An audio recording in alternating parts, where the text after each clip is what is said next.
Hello and welcome into another episode of Locked On Wolves. This is the post-game podcast. The Minnesota Timberwolves defeated the Sacramento Kings by 10 points on Wednesday night. We're talking all things Wolves Kings, including key takeaways, why the Wolves were able to pull away after trailing by at halftime after a really sloppy first half. What did they adjust in the second half to end up with a double-digit victory? How did they close down the stretch? And of course, as always, individual studs and duds. It's all upcoming on the post-game podcast. Welcome in.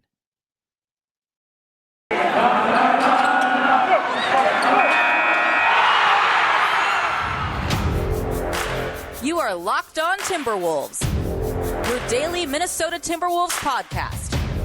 Part of the Locked On Podcast Network. Your team every day.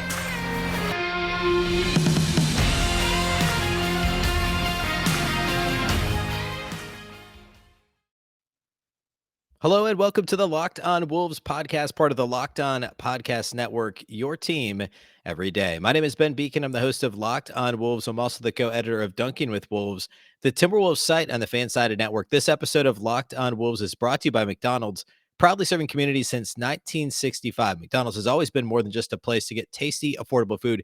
It's an unofficial community center. A big thank you to our friends at McDonald's for always being there. I'm loving it. Happy Thursday, everybody. Happy post-game podcast and happy victory post-game podcast. The Timberwolves beat the Sacramento Kings on Wednesday at Target Center by a final score 107-97 in a game they trailed at halftime, a miserable first half of basketball for both teams. And then they pulled away after really a solid second half. Both teams played much better in the second half, but especially the Wolves.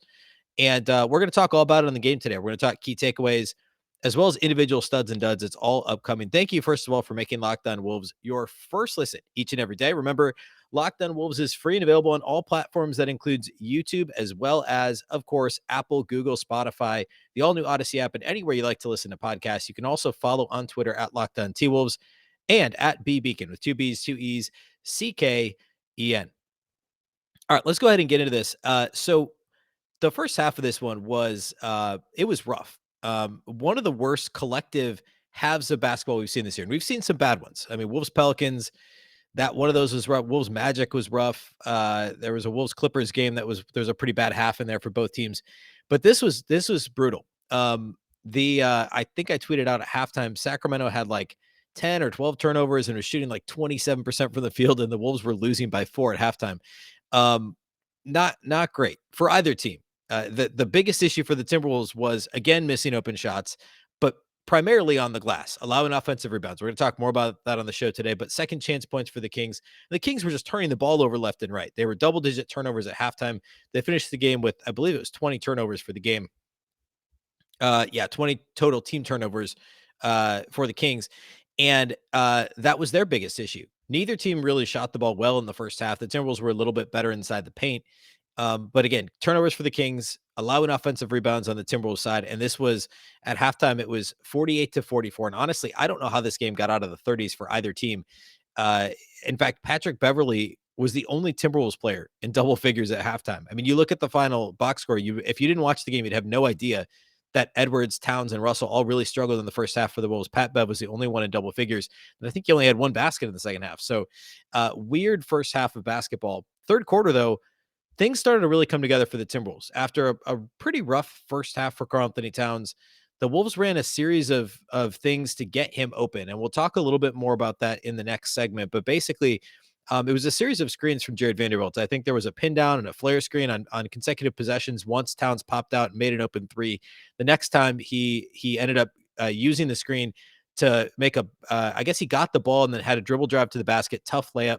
And then the next time down, he got the ball in the right box, which he typically, the left box, which he typically, he hadn't been getting very many post-ups in this game, at least not with much success. And by the way, the Kings did what a lot of teams, I think the Clippers were really the first one to do it super successfully earlier this season. And then of course they did it again this weekend. Wolves have already played the Clippers 3 times, but the Kings put Chimezie Metu on Karl-Anthony Towns. He's their 4. And instead of putting Rashawn Holmes on Towns, and it worked for the most part in the first half. But for that stretch of the third, Towns dominated Metu. He drew a foul. And I think he got called for one offensive foul that was a little bit questionable. But then he got the ball in the post and immediately did a quick turn baseline and scored a quick bucket. So there was 7 quick points consecutively by Towns early in the third. forced a timeout by the Kings. And then after that, they adjusted a little bit. Towns was still effective down the stretch. He scored on a couple of nice back cuts. He had, I think, 2 dunks in the fourth quarter off of back cuts. Or I guess one was a back cut. One was just a straight cut from the perimeter when the Kings were trying to play the foul game, but not doing a very good job of it really down the stretch late in the game. But for the most part, I mean, Finch, for that first part of the third quarter, he decided to get a little bit creative, which is what I've been calling for him to do now for weeks. Is, hey, instead of just these left box post ups, mid post touches for Towns, get the ball to him on the perimeter. Use some creative cross screen action to get him open. Run more horn sets, which they did a little bit of again in the fourth quarter. Again, that's kind of become their go to middle of the fourth quarter of the last few games. And get him the ball in some creative spots on the floor. Let him be dynamic with the ball in his hands. And that was a lot of that was third quarter. The fourth quarter ended up, I mean, going into the fourth, the Wolves won the third quarter by 9 points. They're up 5 going to the fourth. And the fourth quarter was all about uh, D'Angelo Russell and Anthony Edwards. D'Lo, I guess, was really more late third quarter, and then Ant took over in the fourth.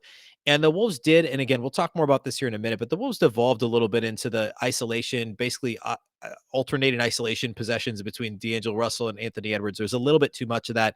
Towns, again, ended up not touching the ball as much as you'd like. I mean, he, again, was tied for third on the team in field goal attempts, which is not what you want. But Edwards got hot at the right time. D'Lo got hot at an opportune time, and the Kings just couldn't get out of their own way offensively and just could not stop turning the ball over. If this is most teams besides the Sacramento Kings, the Timberwolves don't win this game, or they barely scrape by and they don't win by 10. They kind of pulled away in the final 3 minutes of this game.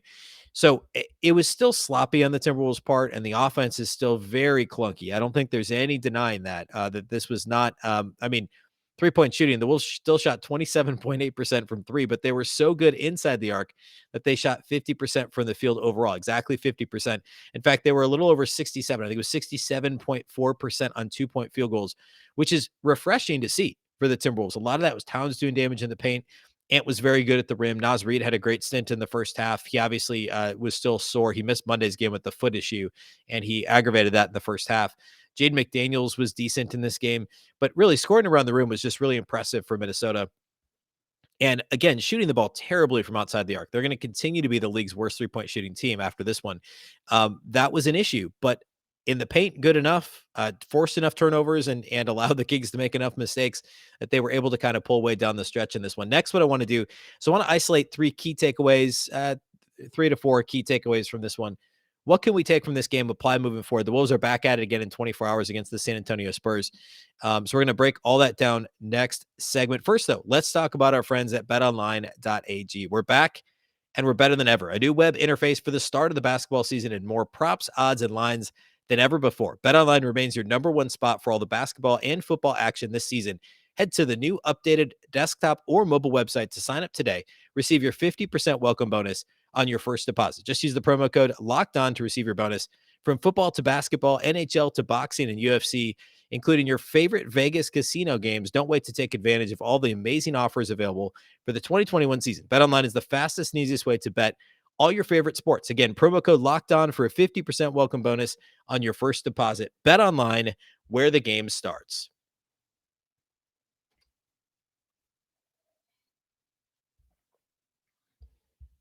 All right, let's talk key takeaways. So I talked a lot about the offense already. I want to focus a little bit more on some of the stuff the Wolves did to get Cat open and why the Wolves were more successful in the paint. So the Kings tried to do the same thing with Cat by putting a smaller player on him, in this case, Metu. And it worked for the most part early in the game. Towns tried to get a little bit too, actually early in the third quarter. The first part of the third quarter is when Cat did really well. The Wolves ran these different screen actions off the ball with Vando to get Cat open. First, I think the pin down got him a 3-pointer, a middle pin down, and then they I think it was a flare screen, got him the ball on the wing. Towns drove the seam on the wing and ended up getting a tough layup in the paint. And then as the third quarter went on, the Kings began more aggressively trapping Towns when he got the ball on the catch, and the Wolves tried to get him in the post.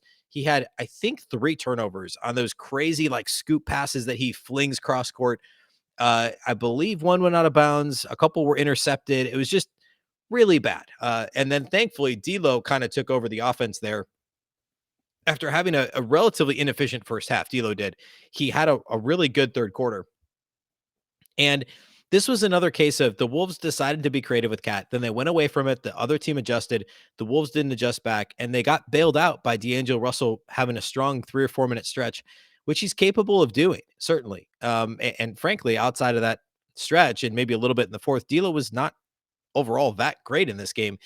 Um, and then Anthony Edwards came on in the fourth. But again, the consistency of the Timberwolves' creativity is very lacking. And again, I keep saying, well, it's early. Maybe they're working through this. We're 14 games into the season now. We're nearly 20% of the way through. And this team should have installed a little bit more offensively. They should be being a little bit more creative. And instead, this happened more in the fourth. We got more of the Anthony Edwards waving off whatever they were going to do, calling for the screen or calling for an isolation and going to work. And when it works, great. But it hasn't worked enough for that to be the Timberwolves offense. When you are a bottom 5 offense in the league, you can't rely simply on isolation opportunities, even from a player as dynamic as Anthony Edwards, until he understands how to consistently attack and understand how to attack and distribute if he's getting cut off at the rim. Or just if he just wants to get downhill and do the James Harden thing. And I mean, he can be that effective if he commits to it. Part of it is he's still not getting as many foul calls as true stars do. I get that. And then part of it is he just likes to shoot step back threes, and he's a 33% 3-point shooter. He was, I think, 0 for his first 5 from deep in this game. And then he hit 3 big ones down the stretch and ended up being 4 for 10, which is fine. I mean, the Wolves will take 4. If he shoots 4 for 10 every game, that would be fantastic. But it didn't look like that for his first. I'm pretty sure he made 4 of his last 5 and missed his first 5 of this game. It's not ideal offense having Anthony Edwards lull the defender to sleep and then either shoot a step back 3 or crash into the paint and never really consider passing the ball.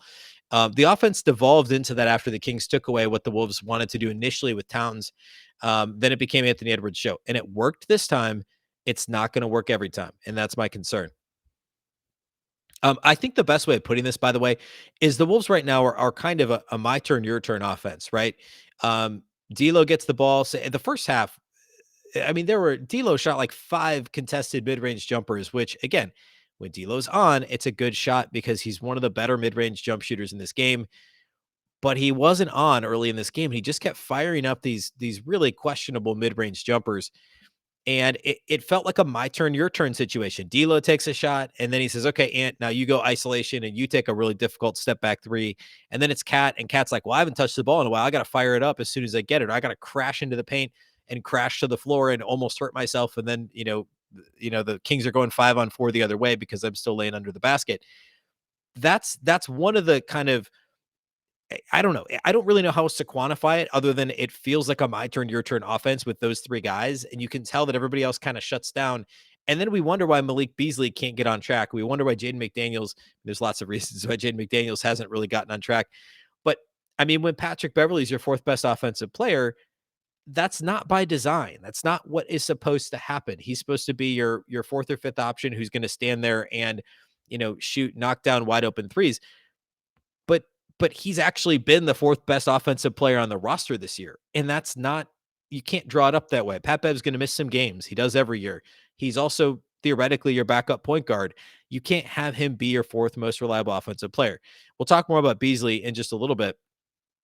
I will say, and this is my next takeaway, is that the Timberwolves ancillary pieces actually played fairly well in this game overall. And that's not going to get the attention because the big 3 were the top 3 scorers. They all had good second halves for the most part, and they came on, they led the Wolves to the win. And, that's how I would lead this. That's how I did my 1-minute hit after the game for Lockdown Now, for Lockdown Now, is the big 3 all scored when they needed to. But if you watch this game, Taurean Prince had a really good stint overall, but especially in the first half. Jaden McDaniels was a little better in this game. Naz Reid was really good in the first half. Jared Vanderbilt was solid throughout, and they're not scoring, but nobody's really expecting them to. I mean, Taurean Prince, Jared Vanderbilt, Naz Reid combined scored 17 points. They shot the ball total combined, 9 times, those 3 guys. But that's not their role. They did solid in their role. Taurean Prince hit an open 3. Actually, it wasn't. It was a pretty contested 3. He actually drove to the basket and scored in this game. He was solid defensively. Jared Vanderbilt was very active. He got 1 field goal attempt in this entire game. We saw a couple instances of his hands not being very good in this one, but he did only turn it over once, and he was active. he played his role to a T. So that's really important. Now, what the Wolves need is they need Malik Beasley specifically, to a lesser extent, Jade McDaniels, Jade McDaniels, and I guess or excuse me, not Anthony Edwards, Patrick Beverley to continue doing what he's doing. Although he went 0 for 5 from 3 in this one, and I think he struggled last time out too from 3. But they need those, the fourth, fifth, sixth guys in terms of scoring to step up, because that's when the Timberwolves are struggling so much from 3, they're going to rely on the Taurean Princes and the Jaden McDaniels to knock down their open threes. And they combined to shoot 2 of 4 from outside the arc in this one. The volume's just not there because all the shots are being soaked up by Edwards, Towns, and Russell, and really just Edwards and Russell for the most part. So those ancillary players generally played well in this one. And that's part of the reason the Wolves ended up winning this one by 10, is because they gave you solid minutes in the first half when the big three couldn't score. Ant, Cat, D'Lo, none of those guys were in double figures at halftime. It was because you had the Taurean Prince 3, a Jaden McDaniels 3, a couple of nice buckets by Nas, a 3 from Nas Reed. Those things were happening along with Patrick Beverley leading the team in scoring in the first 24 minutes in this one. And that allowed the Wolves to stay within 4 points at halftime and ultimately beat this thing to be in play in the second half for the big three to actually step up and score and help the Wolves to the double-digit win. The last thing is I'm related to that, actually. I'm curious to see how Chris Finch adapts with this lineup, with this rotation moving forward. Nas Reed didn't play on Monday. He sat out with the foot issue. Josh Okogie didn't play in this one with back spasms. He was questionable coming into the game. And Jordan McLaughlin hadn't played in a couple games. Taurean Prince hadn't played in a couple games. We saw both of them get run. J-Mac only played 3 minutes at the end of the third quarter. But Taurean Prince saw 15 minutes in this one. Nas appeared to kind of hurt his foot again. I just think, and Malik Beasley only played 18 minutes. At some point, if Malik Beasley is going to have a complete lack of confidence, Jalen Noel's got to get a look. I'm not going to stand on a soapbox and say it's Leandro Bolmaro time. It's not. But it could be Jalen Noel time if Malik Beasley's turning down open shots, if he's shooting 1 of 5 from 3 and then gets the opportunity to shoot another one and just won't pull the trigger. That happened in the third quarter in this one. Then what's he doing out there? And I've been an advocate. A week ago, I was arguing for Malik Beasley to be a starter. I still think that before the Wolves turn to Jalen Noel and say, let's bench Malik Beasley, you got to try him in the starting lineup at some point. I really think that could get him kickstarted, and maybe eventually he moves back to the bench, sure. But I think he's got to play with Karl-Anthony Towns, Anthony Edwards, D'Angelo Russell, and they have to generate easy open shots for him. I know he's still played with them off the bench, and we'll early next week, after a couple more games, I want to dive back into some of the lineup data and look at Beasley's minutes with some of those starters, because the last time we did that a little over a week ago, he was much, much better playing with Cat, playing with those starting caliber players, because his offense is generated through other players. He's a really good catch and shoot guy. He scores in transition. And it's all based on what other players are doing. And if he's playing primarily with bench players and is being asked to generate his own offense or be a complete, be leaned on a little bit too much, then that's not going to reflect well on his game overall. So the rotation moving forward, will Jalen Noel get a chance? Will Beasley ever get a chance to start? Those are all interesting things to track here as we move ahead. All right, I want to close by looking at individual studs and duds from the game. First, though, before we get to that, let's talk about the title sponsor of today's show. That is, of course, McDonald's. This episode of Locked On Wolves is brought to you by McDonald's, proudly serving communities since 1965. McDonald's has always been more than just a place to get tasty, affordable food. It's a place where friends and family can come to reconnect, a place where classmates can meet up for a study group, knowing they'll have dependable Wi-Fi and endless supplies of French fries and McFlurries. Win or lose, it's a place where teammates, competitors, the home team, or the away team can come to recharge. It's the place you always look forward to stopping at on a long road trip to rest your legs and refuel. McDonald's is a staple for my family. Working late, pick up McDouble and fries. On the road trip, it might be sausage egg McMuffins in the morning, whatever that might be. It's exactly where all the 24-hour McDonald's are in the neighborhood. That's for sure. Head to your local McDonald's to refuel and reconnect. Did somebody say Locked On Wolves watch party? Ba-da-ba-ba-ba. I'm loving it.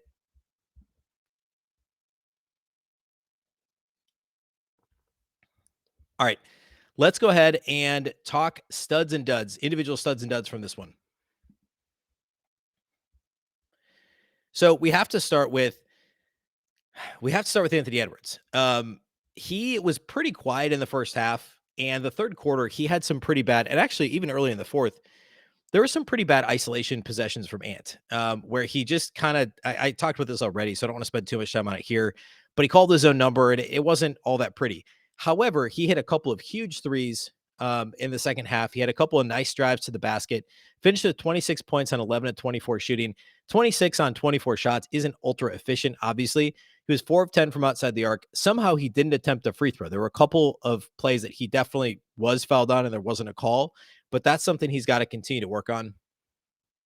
Ant had 26 points, 5 rebounds, 1 assist, and a block in this game. Only turned it over once. The no free throws isn't great, and they I guess what's like roughly 40% shooting is not ideal, but it's okay. And so generally speaking, I thought he was the best player on the floor for the Wolves in this one. It was another solid game from Karl-Anthony Towns. He also gets a stud. 22 points, 9 of 12 shooting. Another super efficient shooting night. Only 1 of 4 outside the arc. He just didn't get that many touches out there. Missed his first 3 and then hit that one early in the third quarter. 3 of 3 at the line. Only 6 rebounds, 4 assists, 2 blocks, and he also turned it over 6 times again in this one.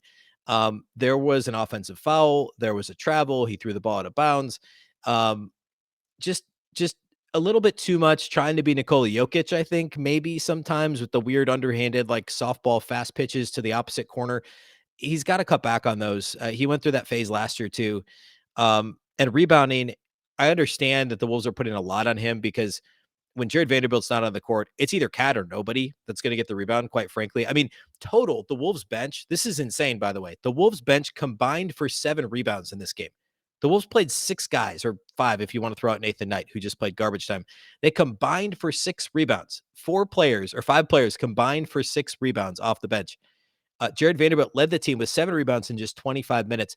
So it's not entirely Towns' fault that he's only getting 6 boards in 37 minutes, but he's still got to step up and do better. If he's going to lead this team, if he's going to be the big man, the only true center on this team, he's not, the only true center on this team, he's got to do better than 6 boards in 37 minutes. Still, very good game. 22 points on 12 shots. Take that any night of the week. 6 rebounds, 4 assists, and a team leading plus 22, by the way.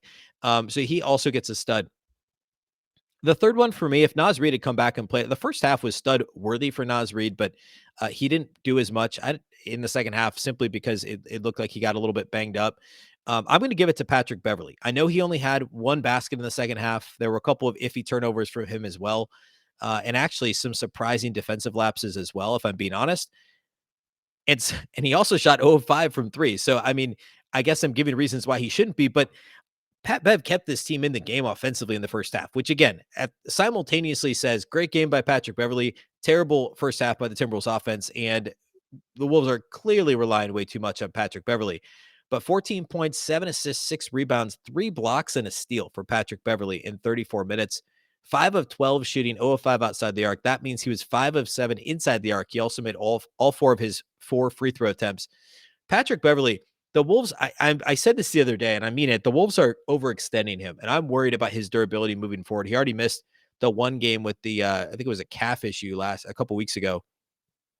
But Patrick Beverley has a history of injuries. He's getting a little bit older, on the wrong side of 30. Starting him and playing in 34 minutes is not probably going to last all season. And I know the Wolves feel like they're in a good spot with Jordan McLaughlin as a backup, but right now he's your 4th best player on both ends of the floor. Well, he's better. He's probably their best defender still, or 2nd best defender, probably the best defender, and their 4th best offensive player, their 4th option on offense. Chris Finch has to be careful with wearing down Patrick Beverley too early in the season with a back-to-back tomorrow as well. So it wouldn't surprise me if they scaled his minutes back just a bit on Thursday against the Spurs.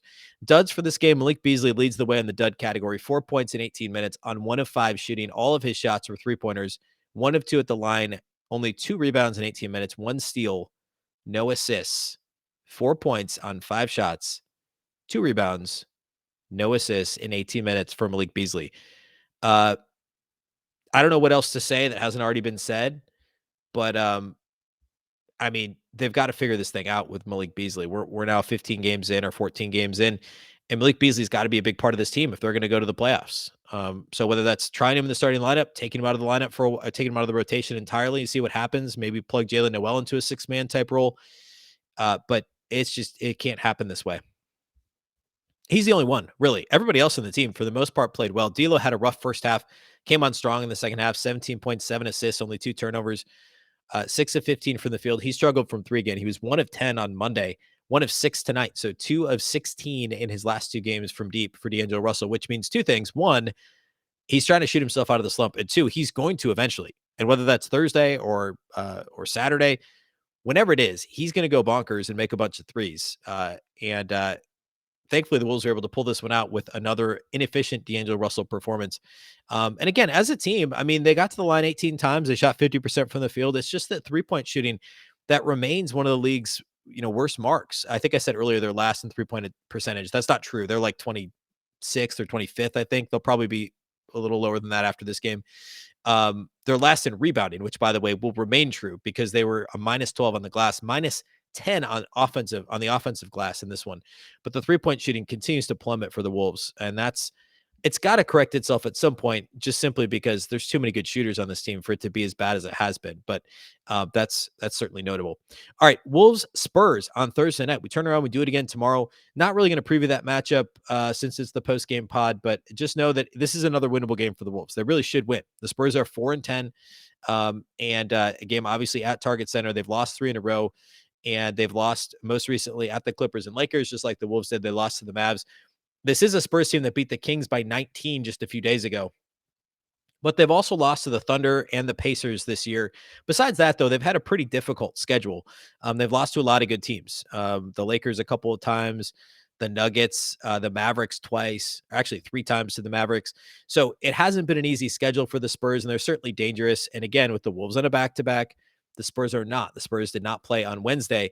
So this is certainly not a slam dunk for the Wolves, but it is a game the Wolves will be favored in, and it's a game that they should win. The Spurs have some exciting young players as well. So it should be a fun game.